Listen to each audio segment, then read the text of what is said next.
Halo gengs, apa kabar kalian semua? Selamat datang di channel Jendela Film.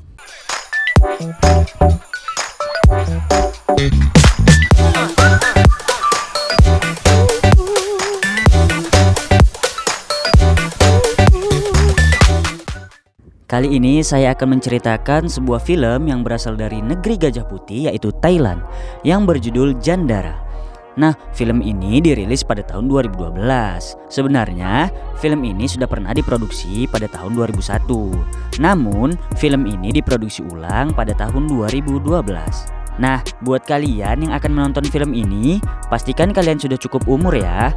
Karena di film ini banyak adegan mantap-mantapnya nih gengs. Yang saya rasa adegan di dalamnya itu sangat vulgar dan terlalu berani. Dan buat kalian, para lelaki jomblo yang akan menonton film ini, pastikan kalian sediakan tisu banyak-banyak ya.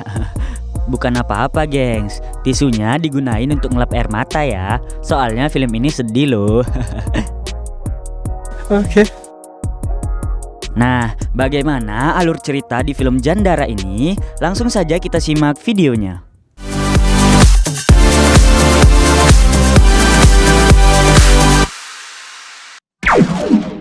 Di awal film, kita mendengarkan narasi dari seorang lelaki tua yang sedang membaca sebuah buku dan memperkenalkan dirinya sebagai Jandara.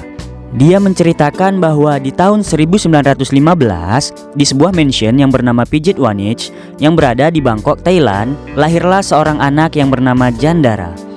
Keluarga ibu dari Jandara ini adalah termasuk dari keluarga yang kaya raya dan terhormat di kota tersebut.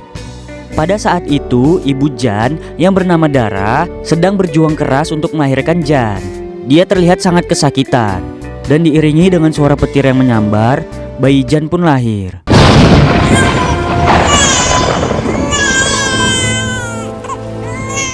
Namun, ibu Jan yang bernama Dara tidak selamat. Ia meninggal setelah melahirkan Jan karena pendarahan yang cukup hebat. Di sana, suami Dara yang bernama Luang Wisnan sangat marah dan menganggap kematian istrinya itu diakibatkan karena telah melahirkan bayi Jan ini dan ingin membunuh si bayi. Namun, niat Wisnan untuk membunuh Jan dicegah oleh orang-orang di sana dan juga neneknya Jan yang bernama Pijit Raksa. Nah, sejak saat itu, Wisnan sangat benci kepada Jan sampai kapanpun dan mengutuk bayi Jan ini tumbuh menjadi anak yang paling menderita.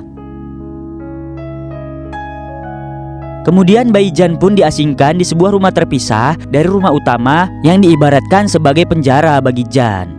Suatu hari pada saat pemakaman Dara, datanglah seorang wanita bernama Wat, yaitu sepupu dari Dara. Dan Bibi Wat ini bersedia untuk merawat dan membesarkan Jan seorang diri.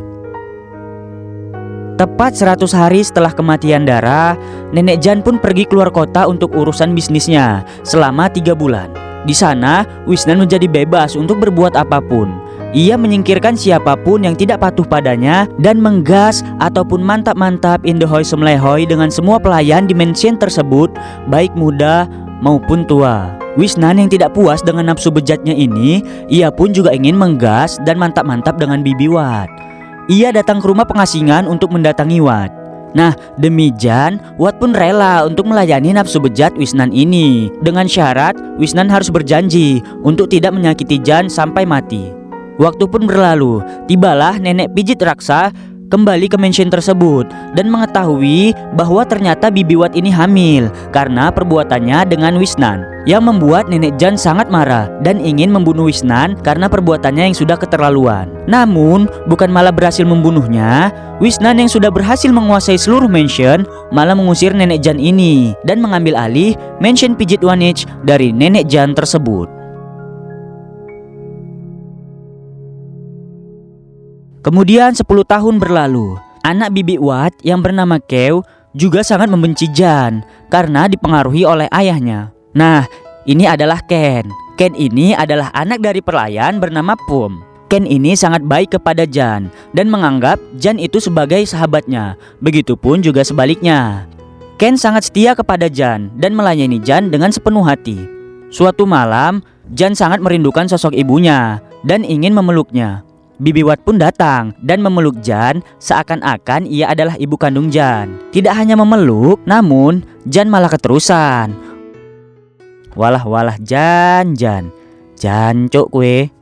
Dikasih hati malah minta 17 tahun berlalu setelah kelahiran Jan. Kita diperlihatkan oleh Ken, Keo, dan juga Jan yang sudah beranjak dewasa. Di sana terlihat Ken yang sedang bertarung untuk menunjukkan jati diri sebagai pria yang telah beranjak dewasa. Di sana pula terlihatlah Keo yang diam-diam suka pada Ken.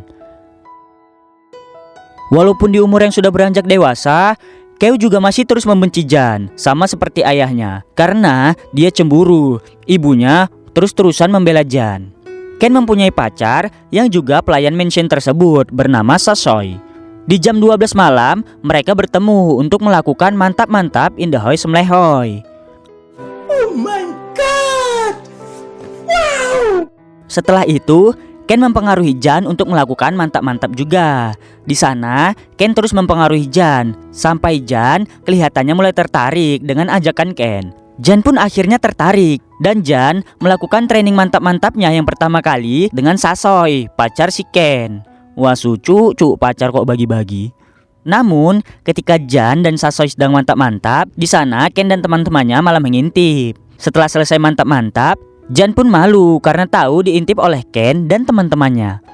Sejak saat itu, kamar Ken menjadi seperti tempat prostitusi. Siapapun bebas mantap-mantap Indahoy Semlehoy di sana, termasuk Jan. Suatu hari, Ken yang sedang mandi didatangi oleh Sasoy. Sasoy yang rahimnya menghangat karena melihat Ken mandi, langsung mengajak Ken mantap-mantap. Kejadian ini ternyata dilihat oleh Keo. Suatu hari, Wisnan pulang dari luar kota dan dia membawa cinta lamanya, alias mantannya yang bernama Madame Bunlong, yang sekarang menjadi seorang janda yang kaya raya. Dan dia mempunyai seorang anak bernama Kajorn, yang juga seorang tentara yang akan tinggal selama beberapa hari di mansion tersebut. Suatu hari, mansion tersebut sedang mengadakan pertemuan dan mengundang tamu asing.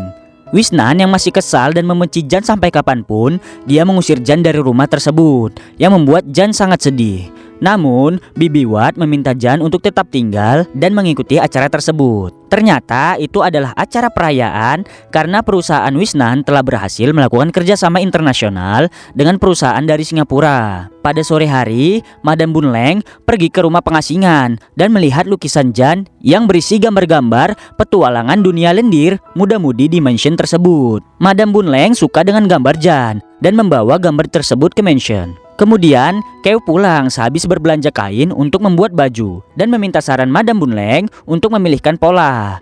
Madame Bunleng pun menyuruh Keo untuk melihat dari majalah yang ada di kamarnya. Bukan malah mengambil majalah, Keo ternyata melihat dan mengambil lukisan Jan yang ada di kamar Madame Bunleng. Dan Keo pun melihat lukisan tersebut sendirian di kamarnya. Sampai-sampai rahim Keo pun menghangat dan dia sengene. Di suatu malam, akibat perbuatan Ken yang terlalu bebas berpetualang kesana kemari dengan banyak wanita, akhirnya Ken menanggung akibatnya. Pangeran jago miliknya bengkak dan membiru, dan dia tidak bisa lagi mengandalkan dan menggunakan pangeran kecilnya itu selama sebulan. Pada saat itu juga, Jan dipanggil ayahnya yang ternyata ingin menyekolahkan Jan ke Inggris karena keahlian bahasa Inggris Jan yang bagus. Jan yang senang kemudian langsung gelendotan di pangkuan Bibi Wat. Suatu saat, Jan melihat Ken sedang main enjot-enjotan dengan Keo di kamarnya Ken, dan Jan tanpa basa-basi langsung menghajar Ken.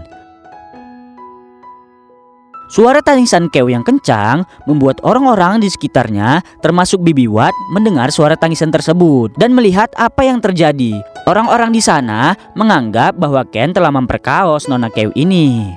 Namun, Ken yang sudah babak belur dihajar oleh Jan memberitahu bahwa Keo lah yang memaksanya untuk melakukan adegan mantap-mantap tersebut. Ayah Keo yang mengetahui kejadian ini langsung menghukum Ken dan ibunya. Karena merasa bersalah dan merasa kasihan dengan Ken dan ibunya, Jan mengakui bahwa dirinya lah yang telah memperkaos si Keo ini. Dan Keo pun membenarkannya. Dan itu membuat Wisnan mengurungkan niatnya untuk menyekolahkan Jan ke Inggris. Dan di sanalah Wisnan membongkar semuanya. bahwa ternyata Jan itu bukan anak kandungnya. Jan yang sedih karena mengetahui kenyataan ini, kecewa dan marah dan memutuskan hubungan antara dirinya dengan Wisnan. Wisnan yang marah sampai-sampai ia ingin membunuh Jan dengan sebuah pistol. Namun Jan berhasil pergi dan Bibi Wat menyarankan Jan untuk pergi ke rumah neneknya keluar kota karena tidak aman lagi jika dia masih tinggal di rumah itu. Sebelum pergi, Ken menceritakan semuanya bahwa Keula yang mengajak Ken mantap-mantap. Dan itu bukanlah pemerkosaan. Ken yang merasa berutang nyawa dengan Jan karena telah diselamatkan dari hukuman Wisnan kepadanya. Dia bersedia melakukan apapun untuk Jan. Nah, di sini jugalah Bibi Wat menceritakan semuanya kepada Jan. Siapa Jan sebenarnya? Ternyata benar yang dibilang oleh ayahnya, bahwa Dara ibu kandung Jan telah diperkaos oleh seorang lelaki yang ternyata lelaki tersebut adalah kekasih Bibi Wat yang bernama Jom. Dara diperkaos di dalam hutan selama 2 minggu oleh Jom yang ditemani oleh 2 orang temannya. Polisi berhasil menemukan mereka di hutan dan menembak mati 2 orang teman Jom. Namun, Jom yaitu ayah kandung Jan tidak ditemukan di hutan tersebut dan berhasil kabur. Lalu, Dara hamil dan mengandung seorang anak. Karena Dara termasuk keluarga yang kaya raya dan terpandang, maka neneknya yang bernama Pijit Raksa ini berusaha untuk menutupi skandal itu dengan mencarikan pria yang akan menikahinya. Dan disinilah kita diberitahu bahwa Wisnan sebenarnya dulunya adalah seorang pegawai di rumah tersebut dan diminta untuk bertanggung jawab dengan menikahi Dara. Nah, itulah alasan kenapa Wat sangat menyayangi Jan. Karena Jan merupakan anak dari 2 orang yang ia sayangi, yaitu Dara dan Jom. Kemudian di akhir film kita diperlihatkan oleh Jan yang pergi ditemani oleh Ken yang bersedia melayani Jan kemanapun Jan pergi. Dan di sanalah Jan menambahkan nama belakangnya, yaitu menjadi Jandara. Nah, itulah tadi akhir cerita dari film Jandara ini. Nah, film Jandara ini ada kelanjutannya ya gengs, yang dirilis pada tahun 2013, yaitu 1 tahun setelah film ini rilis. Yang mau tahu gimana kelanjutan cerita Jan dan Ken ini, komen ya. Nanti saya akan membuatkan kelanjutan alur cerita film Jandara ini. Nah, itulah tadi alur cerita dari film Jandara yang dirilis pada tahun 2012 ini. Mohon dukungannya untuk channel Jendela Film agar kami semakin berkembang dengan like, komen, dan juga subscribe. Karena subscribe itu gratis. Dan sampai jumpa di video-video selanjutnya. Dadah!